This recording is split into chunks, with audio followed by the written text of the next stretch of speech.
अस्सलाम वालेकुम स्टूडेंट, उम्मीद है कि आप सब खैरियत से होंगे। जैसे कि प्रीवियस वीडियो में हमने जो है फ़र्स्ट ईयर फ़िज़िक्स जो कि केपीके एंड फेडरल की फ़िज़िक्स की बुक है, उसको स्टार्ट किया था। उसमें जो है हमने मोशन एंड फोर्स वाला चैप्टर स्टार्ट किया था।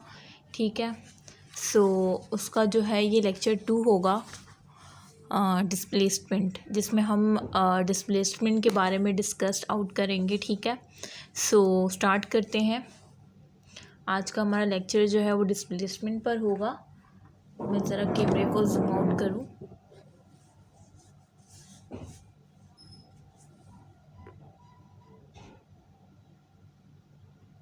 It's good.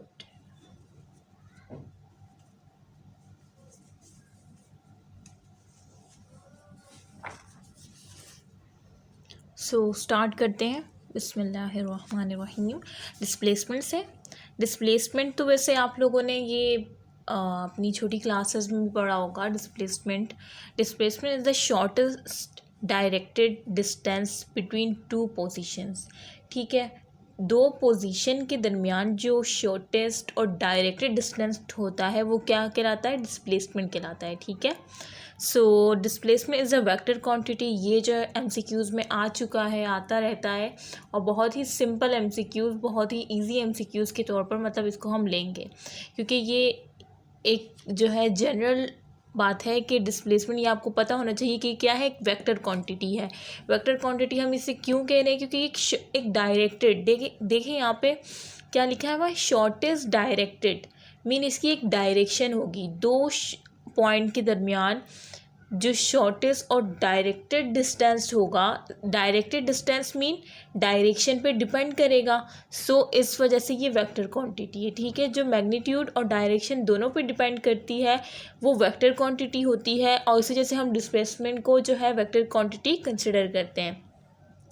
And has SI unit as metre, और इसका जो SI यूनिट है, जो सिस्टम इंटरनेशनल जो यूनिट हम यूज़ करते हैं वो क्या है? मीटर है। ठीक है, मीन डिस्प्लेसमेंट का जो SI यूनिट है वो क्या है? मीटर है। ये भी आ चुका है बहुत कॉमन MCQs के तौर पर।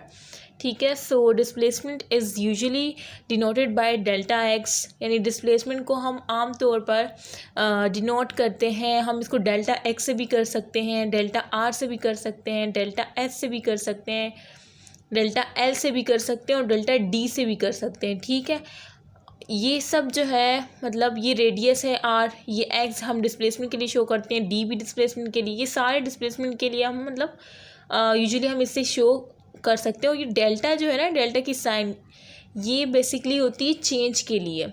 ये आपको ये एक्स है और ये जो है ना ये डेल्टा की साइन है, और ये यूजुअली किसकी डेल्टा की साइन जो है चेंज, जहाँ पे भी चेंज आ रहा होगा ना वहाँ हम डेल्टा की साइन यूज़ करेंगे। ठीक है, और ये जो है जो डेल्टा के ऊपर जो ये एरो लगा हुआ है, इसका मतलब ये है कि ये एक वेक्टर क्वांटिटी है, मीन ये डायरेक्शन पर डिपेंड करती है। ठीक है, इस वजह से ये जो है ऊपर जो है वेक्टर शो किया हुआ है, और डेल्टा मीन चेंज आ रहा है। ज़ाहिर सी बात है, शॉर्टेस्ट डायरेक्टेड डिस्टेंस जब कवर आउट होगा तो उसमें चेंज आएगा ना। डेल्टा मीन चेंज, किसी भी चीज़ मैग्नीट्यूड में भी चेंज आ सकता है, डायरेक्शन भी चेंज हो सकती है।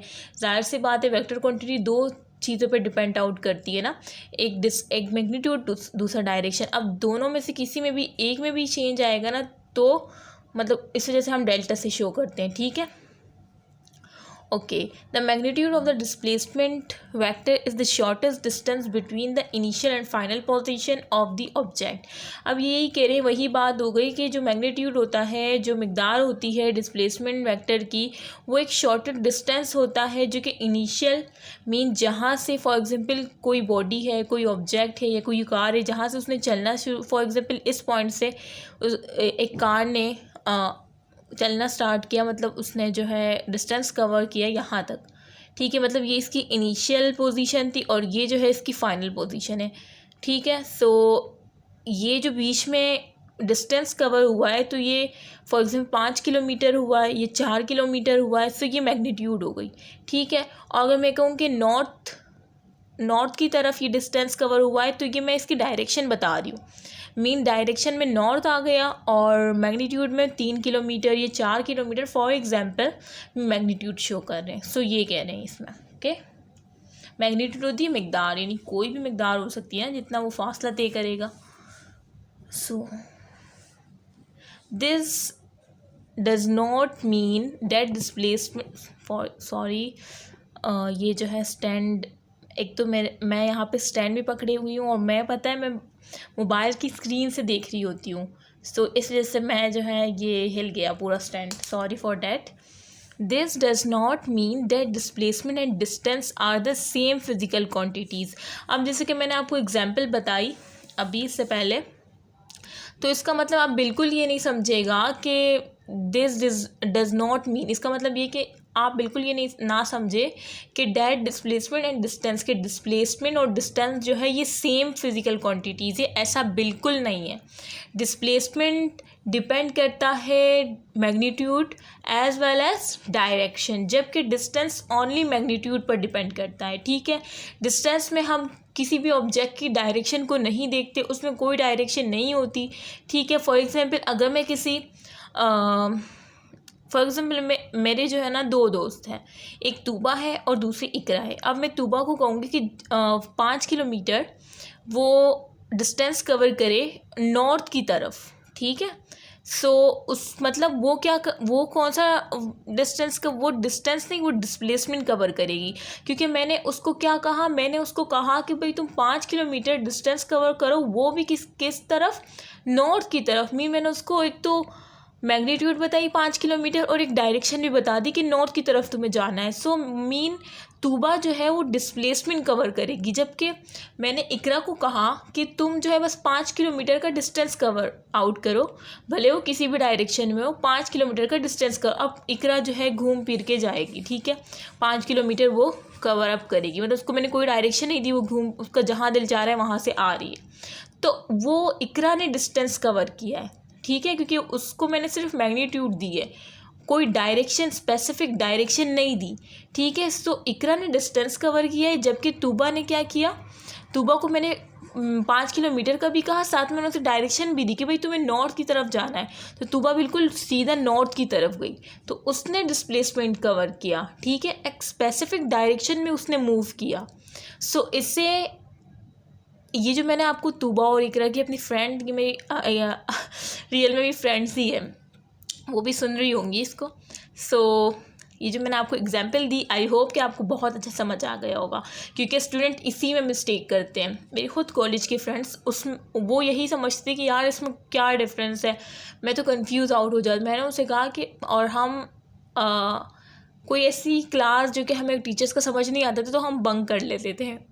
शुरू में तो मुझे काफ़ी डर लगता था, सो फिर बाद में जो आदत हो गई थी। सो फिर हम जब बंक करते थे तो कोई खाली क्लास मिल जाती थी हमें, तो फिर मैं उनको समझाती थी। फिर वो कहते यार हमारा कोचिंग में टाइम वेस्ट होता है, काश तुम हमें पढ़ाती। तो मैंने कहा हाँ, पर और मैं पता है जब किसी को समझाती हूँ तो ऑटोमेटिकली मुझे खुद भी याद हो जाता है। और मैं स्कूल में भी ऐसे करती थी, तूबा इकरा इन सबको अपने पास बिठा के, और मैं कहती थी कि भाई मैं तुम लोगों को समझाऊंगी तो मुझे भी याद हो जाता है, तो उनको भी याद हो जाता था उसी वक्त और मुझे खुद भी याद हो जाता था, क्योंकि मैं एक कहानी की तरह समझाती हूँ। और काफ़ी वो जो है ना, हम साथ में मजाक भी करते थे तो काफ़ी मज़ा आता था। जैसे अभी मैंने आपको तूबा और इकरा की एग्जांपल दे के समझाया, तो आपका अब ये क्या हो गया, मेमोराइज हो गई ये बात। अब आप कभी भी इसमें गलती नहीं करेंगे, ठीक है। आई होप कि ऐसा ही हो।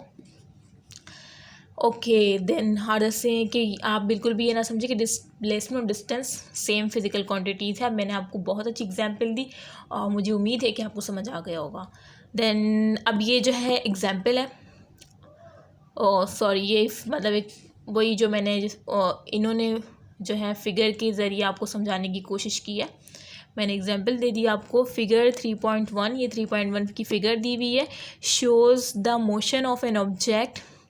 ये शो कर रही है मोशन, हरकत शो कर रही है ऑफ एन ऑब्जेक्ट, एक ऑब्जेक्ट की at 2 different position, 2 different position. कौन कौन सी पोजीशन है, एक ए है और दूसरी पोजीशन क्या है, बी है। देखते हैं, अब ये देखें, ये ए पोजीशन है, ये बी पोजीशन है। ये एक ऑब्जेक्ट है जो कि एक ऑब्जेक्ट है जिसको मूव करना है ए टू बी, ए से बी की तरफ, ठीक है। At two different position, these position are identified by the vector, और इन पोजीशन को जो है ना आइडेंटिफाइड किया गया है किससे, एक वेक्टर r1 से और r2 से, which are drawn from an arbitrary coordinate origin O, यानी ये हमने एक्स एक्सिस ले लिए, हमने वाई एक्सिस ले लिया, ठीक है। अच्छा, अब क्या किया हमने, the displacement delta R of the object is the vector drawn from the initial position A to the final position B such that RF minus RI।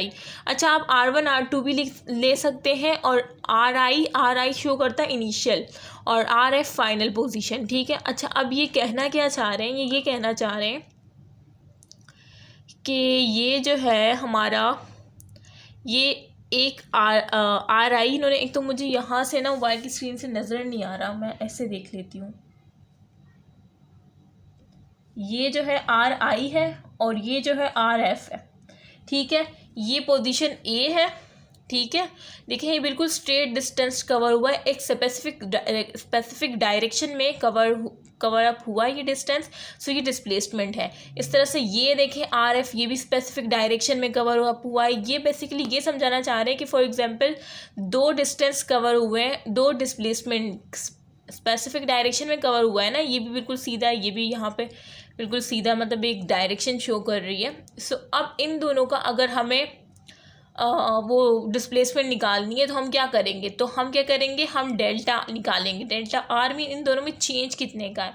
हम क्या करेंगे, फाइनल में से इनिशियल को माइनस कर देंगे। फॉर एग्जांपल फाइनल 5 है और इनिशियल जो है 3 है, तो 5 - 3, तो डेल्टा आर कितना निकलेगा 2, ठीक है। डेल्टा एक्स भी आप इसको नेम दे सकते हैं, ठीक है, इसको एक्स आई दे सकते हैं, इसे एक्स एफ दे सकते हैं, ठीक है।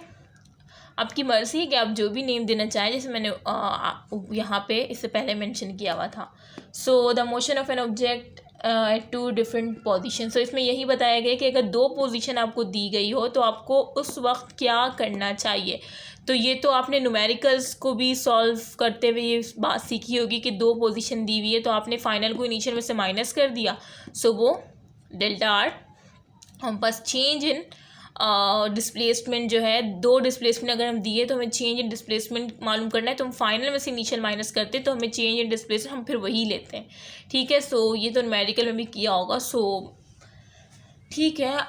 मैं उम्मीद करती हूँ कि आपको समझ आ गया होगा, और मैंने काफ़ी डिटेल में काफ़ी इंटरेस्ट ले कि मैं आप लोगों का ना इंटरेस्ट भी डेवलप हो, क्योंकि ये सारे टॉपिक्स जो है ना कोचिंग में यही कहते हैं कि भाई ये तो आप पढ़ते हुए आते हैं और आपको बस ये वेलोसिटी टाइम इस 15 मिनट में आपको ये पूरा, मतलब आज जो ये वेलोसिटी एक्सेलरेशन ये सब, जबकि ये आपकी बेस है।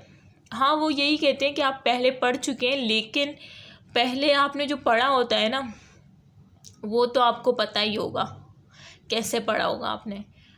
असल में आप लोग कब पढ़ते हैं,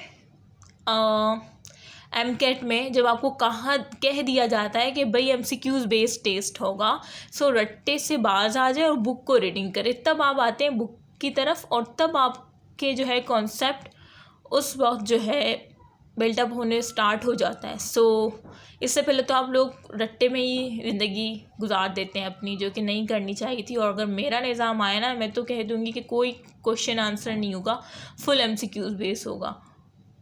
1 to इंटर 1 2 3 क्लास के भी MCQs बेस होंगे ना, तभी आप बुक रीड करेंगे, तभी आप कॉन्सेप्ट गेन करेंगे। अदरवाइज़ आप लोग को सर टीचर क्या कहेंगे, भाई ये सवाल आना है 5 ईयर देख लो, रट्टा लगा लो बस। और मुझसे तो बिल्कुल भी रट्टा नहीं लगता, पता नहीं कैसे वो बच्चे होते हैं जो कि रट्टा लगा लेते हैं। और कुछ MCAT में भी कुछ वैल्यूज़ होती थी जो कि रट्टे से याद होती थी, और मेरा रट्टा इतना वीक होता था कि मुझे उन क्वांटिटीज़ की ना टेंशन लगी होती थी कि मैं यार वो भूल गई। 3 दिन तो मुझे याद रहता था, उसके बाद फिर मैं जब दोबारा से फिर जब खोलती थी ना तो मुझे ऐसा लगता था जैसे मैं भूल गई हूँ, क्योंकि मेरा रट्टा बहुत वीक था। मैं हर चीज़ को समझती हूँ, हर चीज़ को एक कहानी की तरह बना के जो है ना उसको याद कर लेती हूँ, मुझे याद भी हो जाती है और मैं याद करवा भी देती हूँ। मेरी खुद जो एल्डर सिस्टर थी उसको मैं खुद समझाती, जबकि वो मुझसे आगे क्लास में थी, लेकिन वो कहती थी तुम्हें हम कहानी की तरह बताती हो और मैं लिख लेती हूँ फिर खुद से। सो बस यहीं तक था आज का लेक्चर। अब नेक्स्ट लेक्चर में वेलोसिटी का मैं आपको समझाऊँगी, और मुझे उम्मीद है कि आपको ये लेक्चर पसंद आया होगा। अगर पसंद आया तो लाइक का बटन प्रेस करें, अपने फ्रेंड के साथ ज़रूर शेयर करें, ठीक है। क्योंकि बेसिकली इस जो मैं लेक्चर अपलोड कर रही हूँ इसका मकसद ये नहीं है कि भाई बस चैप्टर एंड हो जाए, बस बुक ख़त्म करवा दी। मेरा मकसद ये है कि आपके कोई भी कॉन्सेप्ट जो है ना आपका अधूरा ना रहे। सो मेरी पूरी कोशिश यही रहती है, ठीक है। सो और सॉरी फॉर डैट कि मैंने फिर 2 दिन लेट कर दिया। एक्चुअली कुछ इश्यूज़ थे और कहीं जाना भी था, सो वीडियो अपलोड नहीं कर पाई। लेकिन आज मैं आप लोग के लिए 3 वीडियो एक साथ अपलोड करूँगी इंशाल्लाह। दुआओं में याद रखिएगा और अपना भरपूर ख्याल रखिएगा। ओके, अल्लाह हाफ़िज़। नेक्स्ट वीडियो में मुलाकात होगी।